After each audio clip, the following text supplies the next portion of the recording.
Okay, let's begin. The superficial back line starts actually under the foot on the bottom side of the 5 toes and stretches across the bottom of the foot in the plantar fascia. Now let's see what that looks like anatomically on the slide.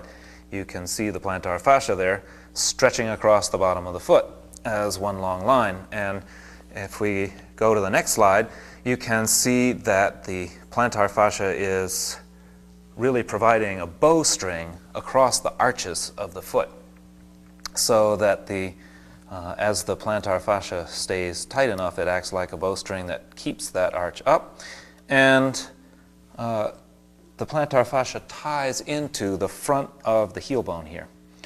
Now, this is a place that where it ties in, the plantar fascia, we say it ties into the front of the heel bone, but it in fact ties into front of the periosteum of the heel bone. So that if you have somebody who is running or doing some other activity where they land like this, bam, bam, bam on the ground, they tug, tug, tug, tug, tug, tug, tug on that plantar fascia, and it starts to pull the periosteum away from the bone here. And bone making cells, which are plentiful between the periosteum and the bone, go, let's fill in the periosteum. That's their program, is fill in under the periosteum. So as the periosteum gets pulled away from the bone, they fill in under there and create a bone spur. However, in our anatomy trains idea, what we're looking at is it doesn't end there. It goes around the heel with the periosteum, or even through the heel with the fascia that goes through the heel bone, and comes up the other side, and we can keep right on a-going. Where do we go? We go right up the Achilles tendon, and you can see that on the next slide. The Achilles tendon comes up through here from the back of the leg, starting, we'll make it start a little bit narrow here so it looks like a real Achilles tendon, and it comes up from there, getting wider as it goes, to, with the soleus on this side of the Achilles band and the gastrocnemius on this side. Since we're doing the superficial back line, we'll go with that superficial muscle, the gastrocnemius, and that's going to carry us across the knee to where the gastrocs reach up over and tie on to the backside of the condyles of the femur. Now, if you look at this whole structure here is also kind of like a bowstring. And the arrow in the bowstring, notched into this bowstring going around here, is the heel bone. So as this gets tighter, as you have a tighter and tighter Achilles tendon, as you have a tighter and tighter muscles, soleus or gastroc, that are pulling on it, you're actually going to push that heel bone right into the ankle joint, into the subtalar joint and ankle joint. And that creates a lack of mobility in the heel. It can create a lack of a good ability to ground through the heel. You see this a lot in people who are leaning forward, because as they lean forward, they tense on the Achilles, and that jams the heel into the ankle joint. Okay, now as we go up here, the next line, the next piece of our line here is going to be the hamstrings, and the hamstrings are going to go up here to the back side of the ischial tuberosity, and now we can see the line from the back here. And but this line through here requires a little bit of explanation. At the back of the knee, we run into our first fudge factor. I set up the rules for the anatomy trains, and every once in a while we're going to have to break them, but we'll learn something each time we break them. Okay, so let's look at the anatomy. If we look at the anatomy of the back of the knee, we can see that the gastrocnemiae, the heads of it, come in and reach up and grab hold of the femurs.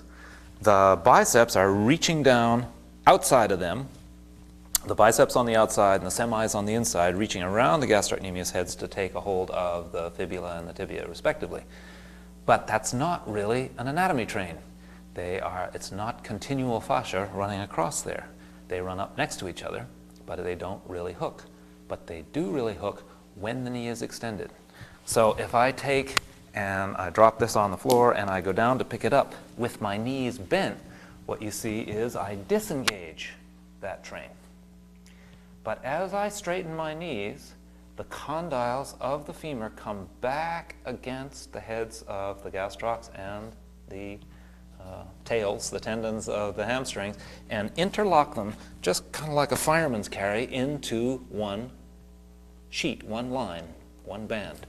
So that if I reach over to pick this up with my knees straight, I feel the restriction in my hips as I go against that anatomy train, which we now see is starting from right under the toes, going around the heel, up the back through the Achilles tendon and the gastrocnemius, and up the hamstrings to the ischial tuberosities.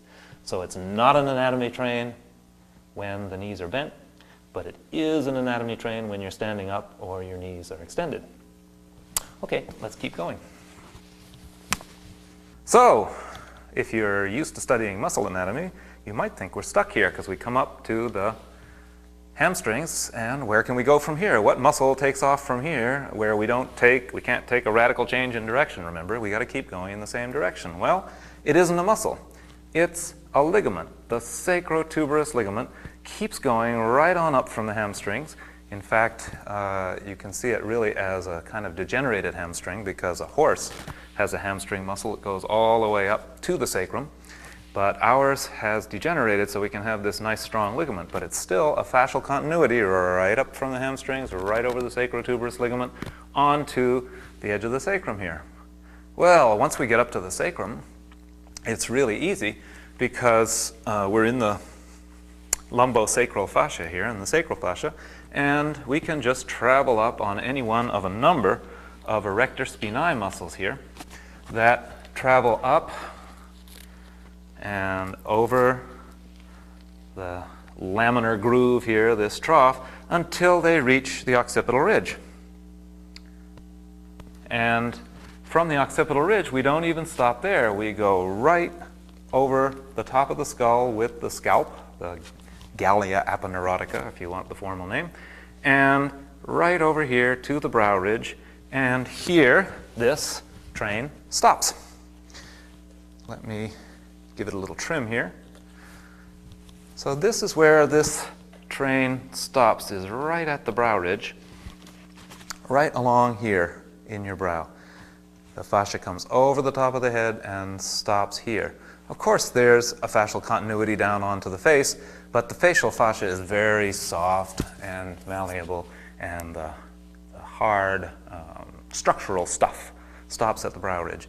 If you think about a fish, as we looked at earlier, the skull stops above the eye, and that's where our original skull stopped, and that's where this line stops.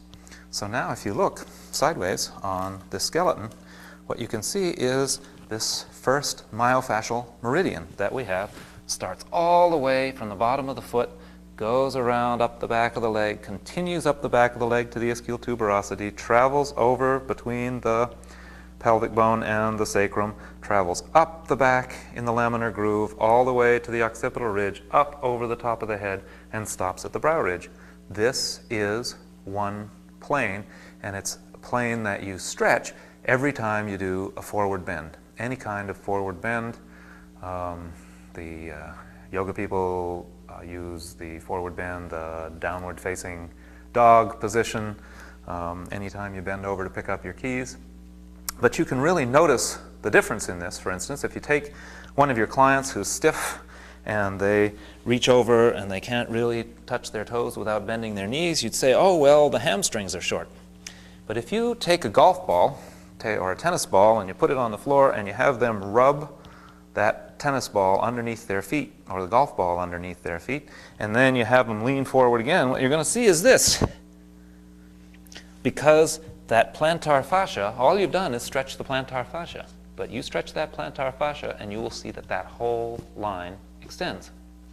Another piece in thinking about the line as a whole, if I bend over like this, I'm not stretching that whole line, you see? I'm stretching up to my hips and maybe even along my back, but this part in my neck I've got really contracted. So to lean over and stretch like this is not the same as leaning over and stretching like this, or even like this. So let's look at the superficial back line now as a strip of myofascia that goes over the spinal curves. You can start up here with the cranial curve. The cranial curve is a primary curve. The cervical curve is a secondary curve. The thoracic curve is a primary curve. The lumbar curve is a secondary curve. The sacrococcygeal curve is a primary curve. Now, I know we're stretching a little bit, but the knee curve is a secondary curve, right? And the heel is a primary curve. And the arches are a secondary curve. All the secondary curves that we're looking at here, the cervical when you pick up your head, the lumbar when you start to crawl, the knee when you start to walk, and the arches when you start to walk, are all curves that have to be pulled into being by the balance of the myofasciae. The primary curves are there just as part of the skeleton. The secondary curves have to be held by a balance of the muscles. So now if you look at the knees here, when you're walking, when you're standing, if you jam the knees back into hyperextension, you've got a secondary curve problem. If your arches are fallen, you've got a secondary curve problem. The balance of the knees has the knees off lock, pretty straight, but still in a curve that goes this way. So now it's just an expanded vision of what you've been looking at and been learning, just to see secondary, primary, secondary, primary, secondary, primary, secondary, primary. And the superficial back line is the one that mediates all these primary and secondary curves. So if you see a posture, for instance, here's a common one. If you look at a posture like this, and you compare it to the superficial back line, you can see that the superficial back line is short from my shoulder to my ankle. It's like a bowstring. Here would be a straight posture, well, straight as I can manage in this 50-year-old body, and here would be a short back line posture. One short back line posture. Here would be a posture in which the primary and secondary curves have been reversed. You have a reverse curvature of the knee secondary curve, and that's going to require that you, generally speaking, that you have more of a curvature in the lumbar secondary curve. So these are just a couple of ways in which you can consider the superficial back line as in a clinical way. But the major point that we make here is whatever you see going on in the area of this superficial back line, strain will spread along this line in either direction. I built the line from the feet to the head, but obviously the line pulls from the head to the feet, or from both ends towards the middle, or any way along the line. So you could have an extra short line along the superficial back line in here, or in the hamstrings, and it's going to spread along the line. So knowing the line allows you to say, okay, maybe these hamstrings aren't held right here. Maybe they're held further along the line. Maybe these hamstrings or lower leg aren't short here. Maybe the shortness is really in the plantar fascia. So the power of this is really twofold that I want to sort of get out here as we start these lines in. One is that you can use these lines for global postural assessment to see which line is tighter or which line is looser in a global kind of way. And secondly, these are the lines on which strain travels throughout the myofascia. So if you see really tight hamstrings and you worked on the hamstrings till the cows come home and they're not releasing, maybe it's here, further up the line, that will allow you to release things. Maybe it's all the way up here. I get a lot of juice from working on the scalp. Maybe it's down in the plantar fascia that's going to help you. So that's the second way you can use these lines, is if you're having trouble somewhere along the line, maybe, just like in those tensegrity structures that we were looking at a while back, the problem is coming from someplace more distant along these myofascial meridians. So the superficial back line, starting from the bottom of the foot, goes around the heel, up the back of the leg on the gastrocnemius and hamstrings, the sacrotuberous ligament, and up all the erector spinae muscles and fascia to the back of the head, over the top of the head on the scalp fascia to attach to the brow ridge, and on its way covers all these primary and secondary curves on the back of the body. Hi, we've come out to the beach on a fairly windy day so that we can show you how these lines get stretched. So if we look at the superficial back line, a stretch for the superficial back line here, you can see how a forward bend, especially if the head is let go, is a stretch for the superficial back line. And of course this can occur in many forms. You can do this if you're just seated and leaning forward. It would be the same stretch. So you can see that this is essentially the same stretch to stretch the same superficial back line.